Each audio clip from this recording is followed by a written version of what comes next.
Hi guys, Assalamu alaikum. Welcome back my channel. இன்னைக்கு நம்ம என்ன vlog பார்க்க போறோம்னா pre-preparation vlog தான் பார்க்க போறோம். அதுவே சுலபமா வேலையை குறைச்சு மிச்ச பண்றது தான் pre-preparation. அத நம்ம கரெக்ட்டா பண்ணிட்டாவே போதும். அதுக்காக தான் நான் உங்களுக்கு ஈஸியா இப்படிலாம் பண்ணலாம் அப்படினு சொல்லிட்டு இந்த vlogல நான் உங்களுக்கு எடுத்துட்டு வந்திருக்கேன். ஃபர்ஸ்ட் லெமன் மின்ட் இஃப்தாருக்கு ரொம்பவே தேவைப்படுறது ஜூஸ் தான். அதை அந்த நேரத்தில் அவசரமாக பண்ணாமல் இந்த மாதிரி நம்மளுக்கு எந்த ஃப்ளேவர் ரொம்ப பிடிக்குமோ, எனக்கு மின்ட் அண்ட் லெமன் ஃப்ளேவர் ரொம்ப பிடிக்கிறதுனால மின்ட் அண்ட் லெமன் நல்லா அரைச்சி ஜூஸாக எடுத்து இந்த மாதிரி க்யூப்பாக ஃப்ரீசரில் வச்சுக்கிட்டோம்னா அந்த நேரத்தில் நம்ம எடுத்து யூஸ் பண்ணுறதுக்கு ரொம்பவே ஈஸியாக இருக்கும். லெமன் மின்ட்டு தான் அப்படி பண்ணணும்னு அவசியம் இல்லை. லெமன் கூட பண்ணி வச்சுட்டு அடிஷ்னலாக என்ன சேர்த்துக்கணும் நம்ம அதெல்லாம் சேர்த்துக்கலாம். ரெண்டாவது முக்கியமான வேலை நம்ம நோன்பு நாட்களில் புளிக்குழம்பு அந்த மாதிரி வகை தான் ரொம்ப நம்ம விரும்புவோம். அப்போ நம்ம பயிர் எதுவுமே ஊற வைக்க மறந்துட்டோம்னா கொஞ்சம் கஷ்டமாக இருக்கும். அதுக்காக நீங்கள் என்ன பண்ணுறீங்கன்னா முதலே எல்லாமே ஊற வச்சுக்கலாம். இது 1 மந்த்தில் ஃப்ரீஜரில் நம்ம வச்சுக்கலாம். நான் எடுத்திருக்கிறது கொண்டக்கடலை, பச்சை பட்டாணி, பாசிப்பயிறு, பீன்ஸு, கடலைப்பருப்பு இதெல்லாம் தான் நான் ஊற வச்சு முதலே ஃப்ரீசரில் வச்சுக்கிட்டேன். 24 ஹவர்ஸ் நல்லா ஊற வச்சு நல்லா கழுவி ஒரு நல்ல பாக்ஸில் போட்டு நீங்கள் ஃப்ரீசரில் வச்சுக்கிட்டிங்கன்னா போகும். வேக வைக்கணும் கூட அவசியம் இல்லை. யூஸ் பண்ணுறதுக்கு அரை மணி நேரத்துக்கு முன்னாடியே கொஞ்சம் வெளியே எடுத்து வச்சுருங்க. இப்படி பண்ணிட்டீங்கன்னா உங்களுக்கு வேலை ரொம்ப ஈஸியாக இருக்கும். நம்ம அப்போ ஊற வைக்கணும் இல்லாட்டினா ஏதாச்சும் குழம்பு பண்ணணுமே எதுவுமே பண்ணாமல் இருக்கோம் அப்படின்ற நேரத்தில் நம்ம பயிர் ஊற வச்சுருந்துச்சோம்னா ஒன்று இந்த மாதிரி பட்டாணி ஊற வச்சுருந்தோம்னா குருமா ஏதாச்சும் வச்சுக்கலாம், இல்லை வடைகள் கூட நம்ம பண்ணிக்கலாம், இல்லாட்டினா புளிக்குழம்பு வகை கூட பண்ணிக்கலாம். இப்படி ஊற வச்சுட்டிங்கன்னா ரொம்பவே வேலையும் ஈஸியாக முடிஞ்சிடும். நம்ம டென்ஷன் இல்லாமல் இருக்கலாம். அப்புறம் என்னன்னா இஃப்தார் டைமில் நம்ம பிரியாணி என்னென்ன வகையாக பண்ணாலும் நம்ம ஊரில் ரொம்ப சிம்பிளாகவே நோன்பு கஞ்சி, ஜூஸு, சமோசா, வடை இந்த மாதிரி வச்சு தான் நோன்பு திறப்பாங்க. அதில் கொஞ்சம் ஹெல்த்தியாக ஈஸியாக எப்படி செய்கிறேன்னு தான் இந்த ரெசிபி ஷேர் பண்ணுறேன். இந்த ரெசிபி செய்கிறதுக்கு மெயினாக தேவைப்படுறது ஊற வச்ச கொண்டக்கடலை தான். நம்ம ஆல்ரெடி ஊற வச்சுருக்கனால ஈஸியாக இது எடுத்து பண்ணிக்கலாம். கொண்டக்கடலை, அப்புறம் வெங்காயம், வெள்ளைப்பூடு, அப்புறம் கொத்தமல்லி, பச்சை மிளகா இது நல்லா கிரைண்ட் பண்ணிக்கணும். அப்புறம் சீரகத்தூள், மல்லித்தூள், கரம் மசாலா எல்லாம் போட்டுட்டு அப்புறம் பேக்கிங் சோடா 1 ஸ்பூன் போட்டுக்கோங்க. நல்லா கிரைண்ட் பண்ணி இந்த மாதிரி எடுத்துக்கோங்க, மாவுக்கு வர மாதிரி. அடுத்து உருண்டை பண்ணி எப்பயும் போல் எண்ணெயில் பொரிக்கிற மாதிரி பொரிச்சுக்கலாம். தேவையான அளவு உப்பும் அப்புறம் கடலை மாவும் நல்லா அரைச்சப்புறம் எடுத்துக்கோங்க. கொஞ்சம் உங்களுக்கு ஈரப்பதமாக இல்லாமல் இருக்கும். இந்த மாவு நல்லா உருண்டை பிடிச்சி ஃப்ரீஜர்லேயும் வச்சுக்கலாம். நம்ம தேவைப்படுறப்ப எடுத்து பொரிச்சுக்கலாம். இல்லாட்டினா அப்படியே கூட மாவு வச்சுட்டு தேவைப்படுறப்ப ரவுண்ட் பண்ணி இந்த மாதிரி சேவ் பண்ணி நம்ம பொரிச்சு எடுத்துக்கலாம். ரொம்பவே டேஸ்டியாக இருக்கும். நீங்கள் இதை ட்ரை பண்ணி பாருங்கள், ரொம்பவே டேஸ்டியாக இருக்கும் இந்த ரெசிபி. ரெண்டாவது ரெசிபி சமோசா ரெசிபி தான். அதை மாவு பிணையணும் அப்படின்னு ரொம்பவே கஷ்டமாக இருக்கும். என்னடா மாவு பிணைஞ்சு போடணுமே அப்படின்னு சொல்லிட்டு நம்ம கஷ்டப்படுற நேரத்தில் ஈஸியாக உங்களுக்கு எப்படி சமோசா பண்ணலான்றது தான் அடுத்த ரெசிபியில் உங்களுக்கு ஷேர் பண்ணுறேன். சமோசாக்கான ஃபில்லிங் முதல் ரெடி பண்ணிக்கலாம்.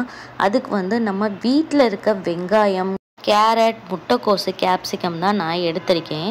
கேரட், முட்டைக்கோஸ், கேப்சிகம் நல்லா கொஞ்சம் கிரைண்ட் பண்ணி எடுத்துக்கோங்க. அப்போ ஈஸியாக அதாவது அந்த ஃபில்லிங் வைக்கும்போது சமோசா வெளியில் வராமல், அந்த ஃபில்லிங் வெளியில் வராமல் இருக்கும். எப்பயும் போல் ஒரு பேனில் எண்ணெய் ஊற்றிட்டு கொஞ்சம் ஜீரகம், அப்புறம் வெங்காயம் நல்லா வதங்கினப்புறம் அரைச்சி வச்ச கேரட், கேபேஜ், அப்புறம் கேப்சிகம் நல்லா வதக்கி எடுத்துக்கோங்க. நல்லா பச்சை வசனெல்லாம் போன அப்புறம் 1 ஸ்பூன் அளவு இஞ்சி பூண்டு விழுது நான் போட்டிருக்கேன். இதோட கரம் மசாலா, கப்சா மசாலா, அப்புறம் உப்பு, மஞ்சத்தூள், மிளகாத்தூள் எல்லாம் தேவையான அளவு காரத்துக்கு ஏற்ற மாதிரி போட்டுக்கோங்க. நோன்பு நாட்களில் கொஞ்சம் காரம் கம்மியாகவே சாப்பிடுங்க. எல்லாம் வதங்கி வந்து எண்ணெய் பிரிஞ்சு வரும்போது வந்து நம்ம எடுத்து வச்சுக்கலாம். இந்த அளவு ஆனப்புறம் எடுத்து வச்சுக்கலாம். அடுத்து சமோசாவுக்கு வந்து மாவு பிணைய அவசியம் இல்லை. இப்படி நீங்கள் ட்ரை பண்ணி பாருங்கள், ரொம்பவே ஈஸியாக இருக்கும். நான் வந்து இந்த சின்ன கப்பில் வந்து 2 கப் அளவு வந்து மாவு எடுத்துக்கிறேன். அதனால இந்த கப் அளவு 3 கப் அளவு வந்து நம்ம தண்ணி எடுத்துக்கணும். 1 ஸ்பூன் அளவு வந்து கார்ன்ஃப்ளவர் போட்டிருக்கேன். தேவையான அளவு வந்து உப்பு போட்டிருக்கேன். இப்போ தண்ணி ஒவ்வொரு கிளாஸாக விட்டு நல்லா வந்து கலக்கி எடுத்துக்கோங்க. இது வந்து கொஞ்சம் லிக்யூடாக இருக்கணும். நல்லா வந்து கலக்கி எடுத்துட்டிங்கன்னா ஈஸியாக இருக்கும். இன்னும் ஈஸியாக வந்து கலக்க முடியலன்னா இந்த மாதிரி வந்து மிக்சியில் அடித்து எடுத்துக்கிட்டிங்கன்னா ரொம்பவே ஈஸியாக வந்துடும். நல்லா வடிகட்டும் போது எந்த கட்டியும் இல்லாமல் வந்து தண்ணியாக வந்து உங்களுக்கு கிடச்சிரும். இதை வந்து ஒரு பாட்டிலில் வந்து நம்ம எடுக்கணும். அதுக்கு முன்னாடி வந்து நான் எதில் வந்து ஃபில்லிங் பண்ணினோ அதில் தண்ணி ஊற்றி கொதிக்க வச்சுட்டு இந்த மாதிரி மேலே தோசைக்கல்லில் வச்சுட்டு நல்லா சூடாகுதான்னு வந்து பார்த்துக்கோங்க. அதுக்கப்புறம் கொஞ்சோண்டு எண்ணெய் ஊற்றி நல்லா வந்து டிஷ்ஷு வச்சு நல்லா வந்து தடவி எடுத்துருங்க. நான் வந்து இந்த மாதிரி பாட்டில் எடுத்திருக்கேன். இதில் வந்து நல்லா ஹோல் போட்டு வச்சுக்கணும்.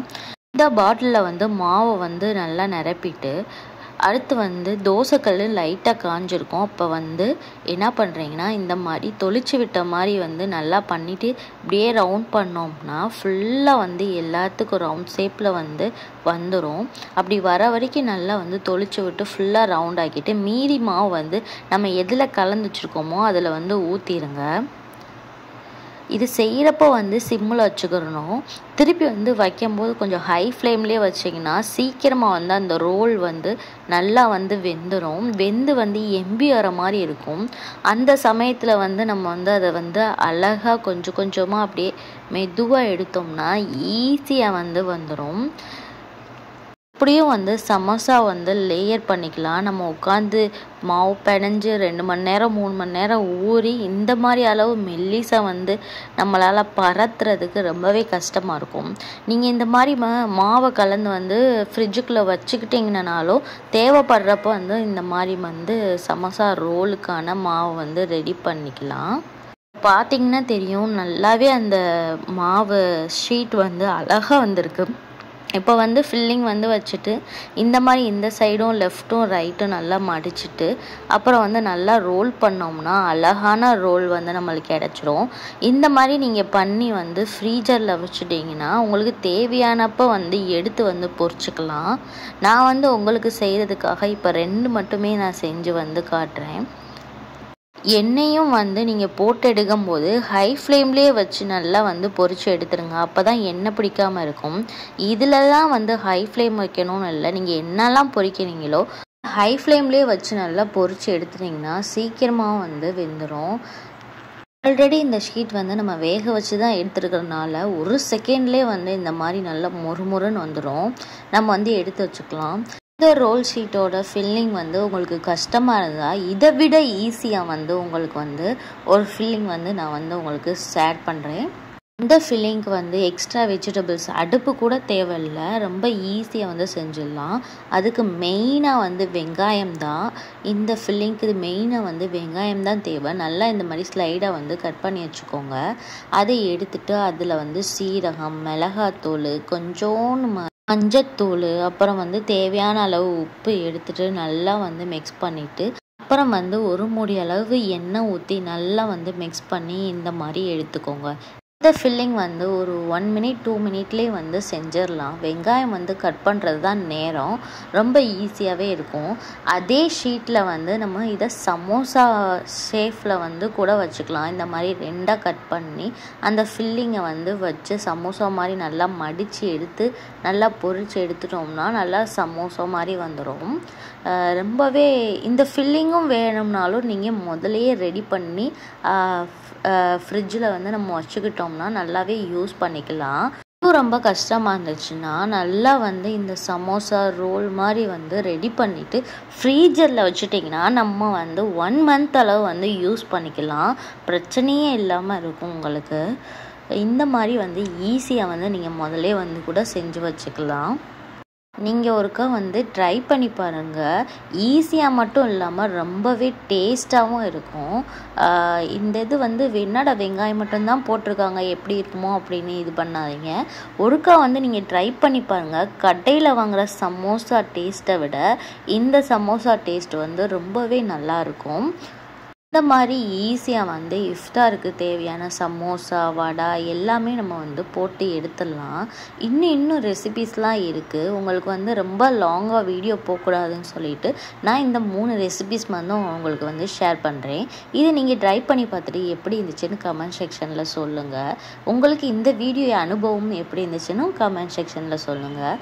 சஹர்லேருந்து இஃப்தார் டைம் வரைக்கும் டென்ஷனே இல்லாமல் வந்து நம்ம இந்த ரெசிபீஸ்லாம் செஞ்சு வச்சுட்டா இருந்துக்கலாம். இப்போ நிம்மதியாக வந்து தொழுகையிலையும் அப்புறம் வந்து குரான் ஓதுலையும் வந்து டைம் வந்து நிறையவே ஸ்பெண்ட் பண்ணலாம். இந்த மாதிரி நீங்கள் வந்து ரெடி பண்ணி வச்சுட்டிங்கன்னா இந்த விளாக் பிடிச்சிருந்துச்சுன்னா உங்களுக்கு லைக் பண்ணுங்கள், ஷேர் பண்ணுங்கள், சப்ஸ்கிரைப் பண்ணுங்கள். நீங்கள் கொடுக்குற சப்ஸ்கிரைப் ஆதரவு தான் வந்து என்னை இன்னும் மேலும் வீடியோ போடுறதுக்கு வந்து எனக்கு வந்து ஒரு என்கரேஜாக இருக்கும். இந்த ரெசிபீஸ்லாம் எப்படி இருந்துச்சுன்னு கண்டிப்பாக வந்து கமெண்ட் செக்ஷனில் சொல்லுங்கள். இதோட நான் இந்த விளாக்லேருந்து கிளம்புறேன். பாய் பாய். அஸ்ஸலாமு அலைக்கும்.